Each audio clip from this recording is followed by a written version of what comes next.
NCERT class 6 geography की text book की playlist आपको मिल जाएगी, आप सबके सब देख सकते हैं। ये तीसरा चैप्टर है फ्रेंड्स, जहां पे मैं मोशंस ऑफ द अर्थ के बारे में बात करूंगा।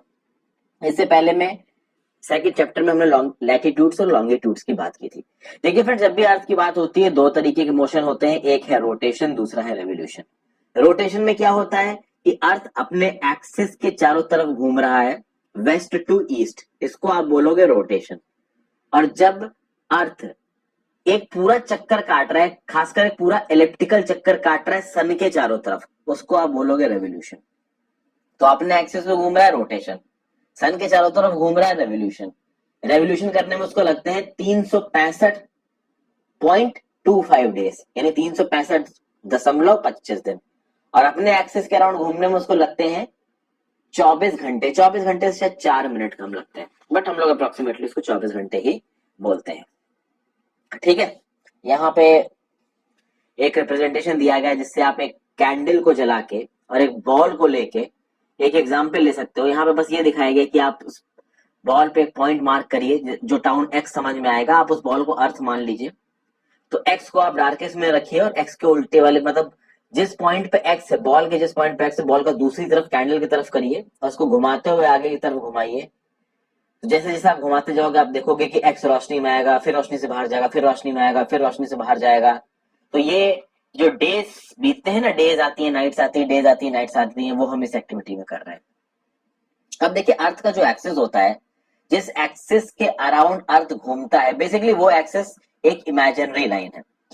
तो वो एक्सिस ऑर्बिटल प्लेन से 66.5 डिग्री का एंगल बनाता है। समझ गए? अब देखते हैं भाई ये क्या है। ये रहा आपका अर्थ, टिल्टेड है, ये इसका नॉर्थ पोल है, ये साउथ पोल है। इस तरीके से टिल्ट, इस वाले फिगर में देखिए फ्रेंड्स, इस तरीके से टिल्ट है, ये रहा सन। तो जब इस तरीके से टिल्टेड है फ्रेंड्स, तो इसका जो ऑर्बिटल प्लेन है वो कुछ आपको ऐसा दिख रहा है। और ये जो एक्सिस है, ये ऑर्बिटल प्लेन के साथ कितने का एंगल बना रहा है? 66.5 डिग्री का। और ये कितने, अगर आप बिल्कुल एक वर्टिकल से देखेंगे तो एक वर्टिकल से कितने एंगल पे टिल्टेड है? ये 23.5 डिग्री पे। ठीक है फ्रेंड्स, तो 23.5 डिग्री पे टिल्टेड है और ऑर्बिटल प्लेन से कितने डिग्री का एंगल बना रहा है? 66.5 डिग्री का, 66.5 डिग्री का ये एंगल बना रहा है। ठीक है, देखिए अर्थ को लाइट मिलती है किससे? सन से। अब देखिए, स्फेरिकल शेप है अर्थ का, only half of it gets light from the sun at a time. The portion facing the sun experiences day while the other half away experiences night. The circle that divides the day from the night is called circle of illumination. The circle does not coincide with the axis as you see in figure 3.2. क्या क्या बोला गया है देखते हैं यहाँ पर। देखिए फ्रेंड, साफ साफ ये है कि जब इस एक्सिस में है, इस करंट ओरिएंटेशन की बात कर रहा हूं मैं फिगर 3.2 के, तो इस एक्शन में आप देख रहे हो फ्रेंड्स कि ये जो नॉर्थ पोल है आपका, और खासकर जो आपका नॉर्दर्न हेमिस्फीयर, उसका एक मेजर हिस्सा आपका सन से एक्सपोज्ड है। वहीं पे आप साउथ पोल देखोगे कंटिन्यूअसली, ये जो साउथ पोल है ये आपके सन के, कह सकते हैं ना कि इल्यूमिनेशन जोन के बाहर है, ये सन के इल्यूमिनेशन जोन के बाहर है। और 6 महीने के लिए इस नॉर्थ पोल पे हमेशा दिन ही रहेगा, और 6 महीने के लिए इस साउथ पोल पे हमेशा रात ही रहेगी। और एक सर्किल ऑफ इल्यूमिनेशन बन रहा है, यहाँ पे लिखा भी है सर्किल ऑफ इल्यूमिनेशन, ये जो परपेंडिकुलर लाइट बन रही है, ये सर्किल ऑफ इल्यूमिनेशन एग्जैक्टली हमारे अर्थ को दो हिस्से में बांट रहा है। एक हिस्से में रोशनी है और दूसरे हिस्से में रोशनी नहीं है। और this circle of illumination is not coinciding with the axis of the अर्थ, यानी अर्थ के एक्सिस के साथ ये सर्किल ऑफ इल्यूमिनेशन कोइंसाइड नहीं कर रहा है। ठीक है, अब देखिए अर्थ को 24 घंटे लगते हैं अपनी एक्सिस पे घूमने में, और ये जो घूमने का पीरियड है ना, इसको बोला जाता है अर्थ डे। ये बेसिकली इसका डेली मोशन है, क्योंकि हर दिन अपने एक्सिस पे पूरी एक बार अर्थ घूम जाता है। अब यहाँ पे एक सवाल आता है कि अगर अर्थ घूमना बंद कर दे, अपने एक्सिस पे घूमना बंद कर दे, तो क्या होगा? तो उसमें होगा ये फ्रेंड्स कि 6 महीने तक, आप 6 महीने तो क्या छोड़िए फ्रेंड्स, कि अगर अर्थ अपने एक्सिस पे घूमना बंद कर देगा तो वो रिवॉल्व तो करेगा, तो होगा क्या? See, the portion of the earth facing the sun would always experience day, thus bringing continuous warmth to the region. The other half will remain in darkness and be freezing cold all the time.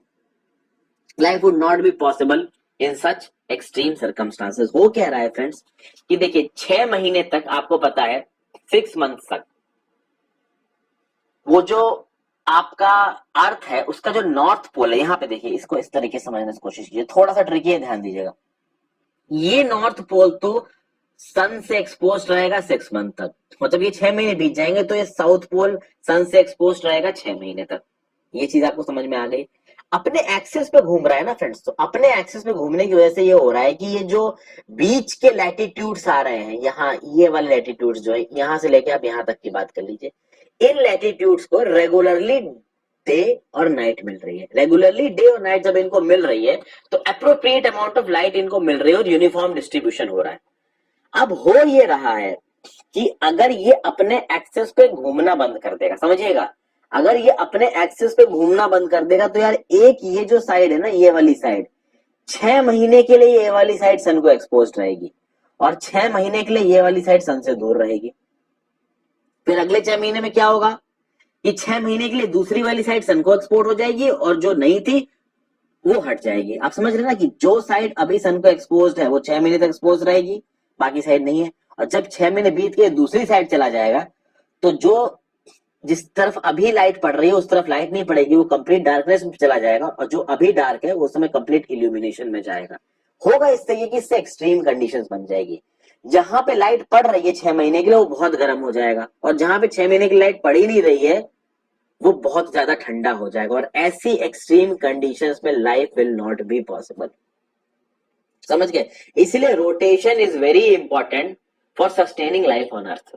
नहीं तो भाई 6 महीने तक अगर आप sunlight expose रखोगे एक ही हिस्से को और दूसरे हिस्से तो सनलाइट पहुंच ही नहीं रही है, तो जो सनलाइट जहां पहुंच नहीं रही है वहां फ्रीजिंग टेम्परेचर पहुंच जाएंगे और जहां पहुंच नहीं वहां बर्निंग टेम्परेचर पहुंच जाएंगे, ये प्रॉब्लम हो जाएगी। अब यहाँ पे इंपॉर्टेंट फैक्ट है कि एंशिएंट इंडिया में एक एस्ट्रोनॉमर हुआ करते थे आर्यभट्ट, इन्होंने पहले ही ये सजेस्ट कर दिया था, प्रेडिक्ट कर दिया था कि अर्थ एक तो गोल है, दूसरा अपने एक्सेस पे रोटेट करता है। ये तो खैर मैंने आपको पहले की वीडियोस में भी बताया है फ्रेंड्स। अब एक रोटेशन की तो हमने बात कर ली, रेवोल्यूशन की बात करते हैं। भैया अर्थ सन के चारों तरफ रिवॉल्व करता है और एक रेवोल्यूशन में वो 365.25 दिन लेता है। ठीक है, तो हम लोग कन्वीनियंस के लिए इसको 365 गिनते हैं और 6 घंटे को इग्नोर कर देते हैं। लेकिन जब 4 साल बीत जाएंगे तो ये 6 घंटे 6 इंटू 4 हो जाएंगे 24 घंटे और इसीलिए हर 4 साल के बाद एक दिन एक्स्ट्रा हो जाता है जो कि 29 फरवरी आप काउंट करते हो लीप ईयर में। ठीक है, बट क्या हर 4 साल पे एक लीप ईयर होता है? सोचिए, क्या हर 4 साल पे एक लीप ईयर होता है फ्रेंड्स? क्या हर साल बाद ऐसा होता है कि 100 एडी 200 एडी 300 एडी का जो 29 फरवरी है वो होगा ही नहीं, पर 400 एडी का 29 फरवरी होगा? यहाँ पे मैंने आपको कभी ट्रिकी चीज बताई है, पहले मैंने अपने कैलेंडर के कंसेप्ट पे समझा रखा है, कभी कभी पढ़ाते पढ़ाते थोड़ा डीप चला जाता हूँ, चलिए इसमें मत घुसिए, फिलहाल के लिए इतना समझ लीजिए 365.25 दिन और हर 4 साल के बाद 366 दिन, जो कि फरवरी 29 की तरह काउंट होगा। अब रोटेशन के प्रोसेस को हम लोग समझने की कोशिश कर रहे हैं। ये आपको सन दिख रहा है फ्रेंड्स और ये अर्थ के 4 मूवमेंट्स दिख रहे हैं। इन अर्थ के 4 मूवमेंट को हम लोग यहाँ समझने की कोशिश करेंगे। ये तो मैंने आपको बताया दिया 29 डेज 28 डेज वाला, 366 डेज जिस ईयर में आ जाते हैं वो हो जाता है आपका लीप ईयर। इस फिगर को देख के 3.3 फिगर को देख के आपको ये समझ में आ रहा है कि ये जो ऑर्बिट है this is elliptical orbit, this is basically an electric orbit. ये कहीं से भी एक सर्कुलर ऑर्बिट नहीं लग रहा है, this is basically an elliptical orbit. ठीक है, एक चीज तो आपको ये समझ में आ गई। प्लस इसके जो एक्सेस का ओरिएंटेशन होता है वो एक जैसे रहता है, जैसे यहाँ पे भी ऐसे ओरिएंटेड है। जो अर्थ का ओरिएंटेशन है ऑर्बिटल प्लेन के साथ 66.5 डिग्री और परपेंडिकुलर प्लेन के साथ 23.5 डिग्री, ये इतना ही रहेगा ऑल ओवर। इसका ओरिएंटेशन कभी नहीं बदलता। इसका जो टिल्टेड है 23.5 डिग्री का इंक्लेशन है जो परपेंडिकुलर के साथ, वो कभी नहीं बदलेगा। अब एक साइल को आप कुछ सीजन पे डिवाइड करते हैं, summer season, winter season, spring season, autumn season, और सीजन्स चेंज करते हैं due to change in the position of the earth around the sun. यानी सन के चारों तरफ जो अर्थ की पोजीशन बदल रही है उसकी वजह से सीजन बदल रहे हैं। यानी आप ये कह सकते हो कि सीजन बदलने का जो रीजन है that is revolution of the earth around the sun. यहाँ पे एक सवाल मैं आपसे पूछूंगा, कमेंट सेक्शन में बताइए फ्रेंड्स कि स्प्रिंग सीजन और ऑटम सीजन में फर्क क्या है। अब इलिप्टिकल ऑर्बिट क्या होता है इसको समझाने के लिए बहुत अच्छी एक्सरसाइज दे रखी है फ्रेंड्स।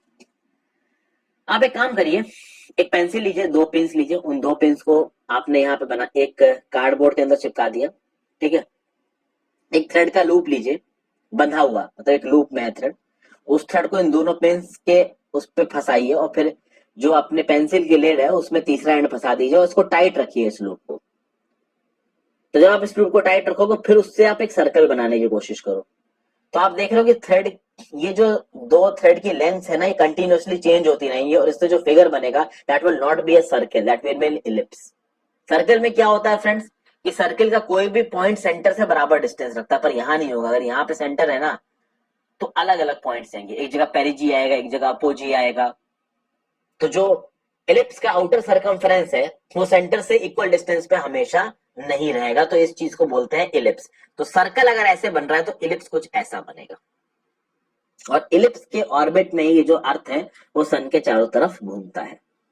अब यहाँ पे हम लोग मेन चीज आ जाते हैं, जो भी इस फिगर को पूरा समझने की कोशिश करेंगे। तो पहले यहाँ पे मैं थ्योरी देख लेता हूँ, फिर आपको एक झटके में समझा दूंगा, बहुत ही हलवा है वैसे तो, पहले मैंने समझा रखा है अपने ज्योग्राफी सीरीज में।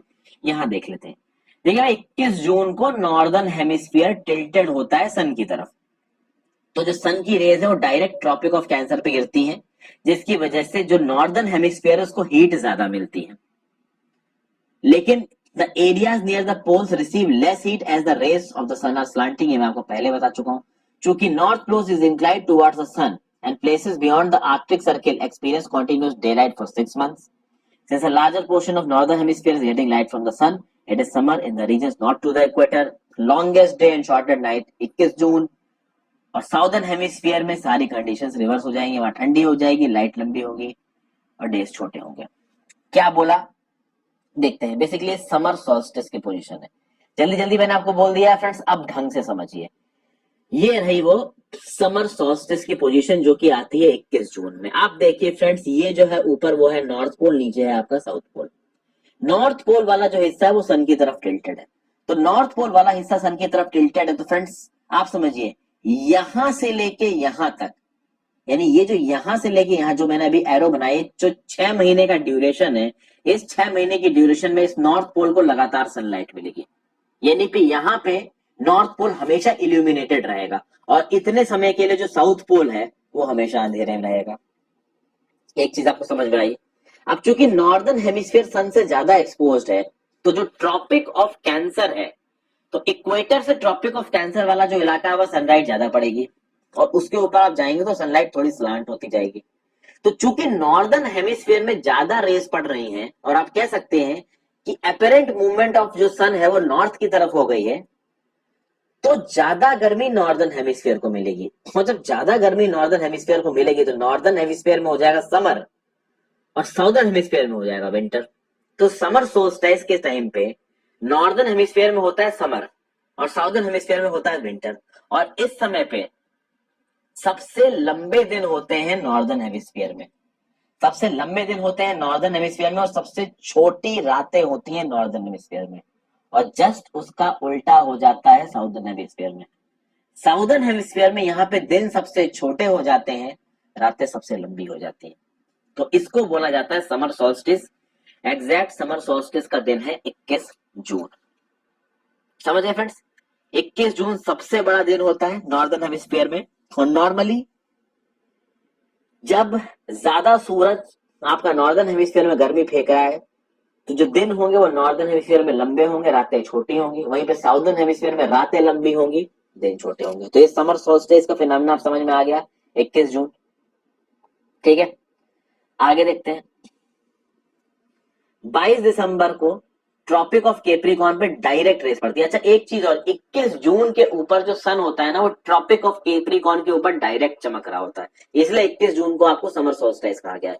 वहीं पर अगर आप 22 दिसंबर को देखोगे तो 22 दिसंबर पे ट्रॉपिक ऑफ कैप्रिकॉर्न के ऊपर, यानी 21 जून को ट्रॉपिक ऑफ कैंसर के ऊपर डायरेक्ट चमक रहा है सन और 22 दिसंबर को ट्रॉपिक ऑफ कैप्रिकॉर्न के ऊपर डायरेक्ट चमक रहा है सन।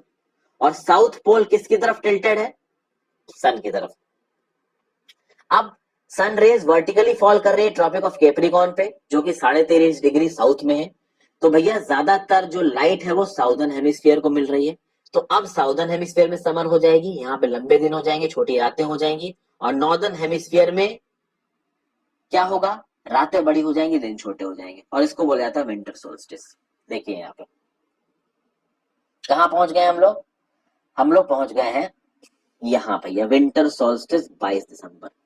हो क्या रहा है यहाँ पे, अर्थ का टिल्ट तो वैसा ही है। अब आप देखोगे कि ये जो नॉर्दर्न हेमिस्फीयर है ना फ्रेंड्स, ये चला गया आपका सन से दूसरी तरफ, और साउदर्न हेमिस्फीयर का जो साउथ पोल है वो सन की तरफ है। तो ये वाला जितना समय है, ये वाला जो 6 महीना है जो मैंने अभी एरो बनाया, इस 6 महीने में साउदर्न पोल हमेशा इल्यूमिनेटेड रहेगा और नॉर्दर्न पोल ज्यादातर अंधेरे में रहेगा। ठीक है, फिर इस चीज में एक चीज और होगी, 22 दिसंबर के दिन जो सन है वो ट्रॉपिक ऑफ कैप्रिकॉर्न के डायरेक्ट ऊपर होगा, और इस पूरे ड्यूरेशन में 6 महीनों में सन साउदर्न हेमिस्फीयर में डोमिनेंट रहेगा। तो जब ये साउदर्न हेमिस्फीयर में सन डोमिनेंट रहेगा तो ज्यादा लाइट, ज्यादा एनर्जी साउदर्न हेमिस्फीयर में जाएगी, तो साउदर्न हेमिस्फीयर में गर्मी ज्यादा होगी। तो यहाँ पे समर्स पड़ेंगी साउदर्न हेमिस्फीयर में। जब साउदर्न हेमिस्फीयर में समर्स पड़ेंगी तो दिन लंबे हो जाएंगे साउदर्न हेमिस्फीयर में, रातें छोटी हो जाएंगी। और उसका जस्ट उल्टा हो जाएगा नॉर्दर्न हेमिस्फीयर में, नॉर्दर्न हेमिस्फीयर में रातें लंबी हो जाएंगी और दिन छोटे हो जाएंगे। और इस टाइम ड्यूरेशन में साउदर्न हेमिस्फीयर में समर होगी और नॉर्दर्न हेमिस्फीयर में विंटर होगी। और सबसे लंबा दिन साउदर्न हेमिस्फीयर में होता है विंटर सोल्स्टिस के दिन, जो कि पड़ता है 22 दिसंबर को। ठीक है, और वहीं पे सबसे छोटे दिन होते हैं नॉर्दर्न हेमिस्फीयर में, ये याद रखिएगा 22 दिसंबर को। तो ये कंसेप्ट आपको पूरी तरीके से समझ में आया है। इसीलिए फ्रेंड्स आप कभी इस फिनोमिना को नोटिस करोगे, कभी आपको मौका मिले, जून के महीने में जब इंडिया में जबरदस्त गर्मी पड़ रही होती है, तो जून के महीने में जब इंडिया में जबरदस्त गर्मी पड़ रही है, अगर कभी आप दिल्ली से फ्लाइट लेके ऑस्ट्रेलिया की किसी सिटी में जाइए, आप बाहर निकलेंगे ना, आप कपकपाने लगेंगे, ठंडी लगने लगेगी, क्योंकि आप एकदम से गर्मी से वहां पहुंचे, अगर आप कपड़े नहीं हुए तो आप बिल्कुल ठंड में कपकपाने लगोगे। क्योंकि होता ये है कि जिस समय पे यहाँ पे समर होती है उस समय पे वहां पड़ रही होती है विंटर, और जिस समय पे यहाँ पे विंटर होती है तो वहां पड़ रही होती है समर में। आपने देखा होगा कि इंडियन क्रिकेट टीम अक्सर कर दिसंबर जनवरी के टाइम पे ऑस्ट्रेलिया में खेलने जाती है, तो उस समय पे इंडिया में तो क्या पड़ रहा होता है, उस समय इंडिया में पड़ रही होती है ठंडी, पर वहां गर्मी पड़ रही होती है। तो उनका जो क्रिसमस बनता है ना ऑस्ट्रेलिया वालों का, वो गर्मी में बनता है। और क्रिसमस ट्री को अगर आपने ध्यान दिया हो तो ज्यादातर क्रिसमस ट्री को बर्फ में ढकाया हुआ दिखाया जाता है, तो वो एक अमेरिकन रिप्रेजेंटेशन है। लेकिन जब आप ऑस्ट्रेलिया की बात करोगे तो ऑस्ट्रेलिया में क्रिसमस गर्मियों में मनाया जाता है। क्रिसमस होता कब है, 25 दिसंबर। 25 दिसंबर के समय ऑस्ट्रेलिया में क्या पड़ रही होगी, ऑस्ट्रेलिया में गजब गर्मी पड़ रही होगी। ठीक है, तो भाई विंटर सोल्स्टाइस और समर सोल्स्टाइस की डेट भी पता चल गई, ये होता क्या है ये भी पता चल गया आपको। अब हम बात करते हैं किसकी, अब हम बात करेंगे इक्विनॉक्सेस की। इक्विनॉक्सेस क्या होते हैं, देखिए फ्रेंड्स 21 मार्च और 23 सितंबर को जो डायरेक्ट सन रेज है वो इक्वेटर पे गिरेंगी, और यहाँ पे ना कोई पोल सन की तरफ टिल्टेड होगा, ना कोई उससे बहुत ज्यादा दूर होगा। इन इक्विनॉक्सेस पे पूरे अर्थ पे बराबर डेज और बराबर नाइट्स होती हैं, और इसको आपको बोला जाता है इक्विनॉक्स। 23 सितंबर को ऑटम सीजन होता है नॉर्दर्न हेमिस्फीयर में, स्प्रिंग सीजन होता है साउदर्न हेमिस्फीयर में, और 21 मार्च को होता है इसका उल्टा। देखते हैं यहाँ पे आपको दिख रहा है, जो आपको रिवॉल्यूशन है इसका वो तो नजर आ ही रहा है। अब नॉर्दर्न हेमिस्फीयर से शुरू किया, यहां से हम लोग इधर गए, इधर गए, तो जब आप इधर पहुंचोगे तो इस पॉइंट पे 23 सितंबर पे जो सन है वो इक्वेटर के डायरेक्ट ऊपर होगा। तो जब वो इक्वेटर के डायरेक्ट ऊपर होगा तो दिन और रात बराबर हो जाएंगे। ठीक है, दोनों हेमिस्फीयर्स में दिन और रात बराबर हो जाएंगे, एक चीज हो जाएगी। और नॉर्दर्न हेमिस्फीयर में 23 सितंबर को नॉर्दर्न हेमिस्फीयर में होगा ऑटम और साउदर्न हेमिस्फीयर में होगा स्प्रिंग। उसके बाद जब आप विंटर इन नॉर्दर्न हेमिस्फीयर से 21 मार्च की तरफ जाओगे तो 21 मार्च वो डेट है, तो 23 सितंबर और 21 मार्च याद रखिएगा कि इन दिनों पे सन डायरेक्ट इक्वेटर के ऊपर चमकता है। तो 21 मार्च को जब सन डायरेक्ट इक्वेटर के ऊपर चमक रहा होगा तो नॉर्दर्न हेमिस्फीयर में होगा स्प्रिंग और साउदर्न हेमिस्फीयर में होगा ऑटम, बिल्कुल उल्टा। तो इक्विनॉक्सेस के लिए ध्यान रखिएगा 23 सितंबर और 21 मार्च, और समर सोल्स्टाइस के लिए 21 जून, विंटर सोल्स्टाइस के लिए 22 दिसंबर। अब सवाल आपसे ये है कि फ्रेंड स्प्रिंग और ऑटम सीजन में क्या फर्क होता है, ये आप पता करने की कोशिश करिए। बस अब इस पूरे लेक्चर में आपको बस यही एक समझाना है कि स्प्रिंग और ऑटम सीजन में क्या फर्क है और इनके मूवमेंट से स्प्रिंग ऑटम सीजन का फर्क कैसे आया, ये आपको समझना है।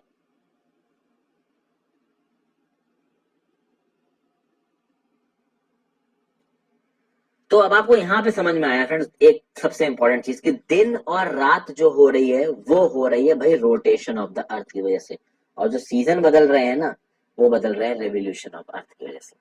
तो ये इसका सारा आई होप ये वीडियो आपको पसंद आई हो फ्रेंड्स, पसंद आई हो तो लाइक कर दीजिएगा। छोटा सा चैप्टर था, तुरंत खत्म हो गया। कोई डाउट्स है तो आप कमेंट सेक्शन में पूछ सकते हैं। चैनल को सब्सक्राइब किए बिना नहीं जाइएगा, जितने ज्यादा लोगों के साथ हो सके उतने ज्यादा लोगों से चैनल सब्सक्राइब कर लें फ्रेंड्स, जितने ज्यादा लोग देखते हैं उतना ही यहाँ पे कॉन्फिडेंस मिलता है। So thank you for watching, have a great day.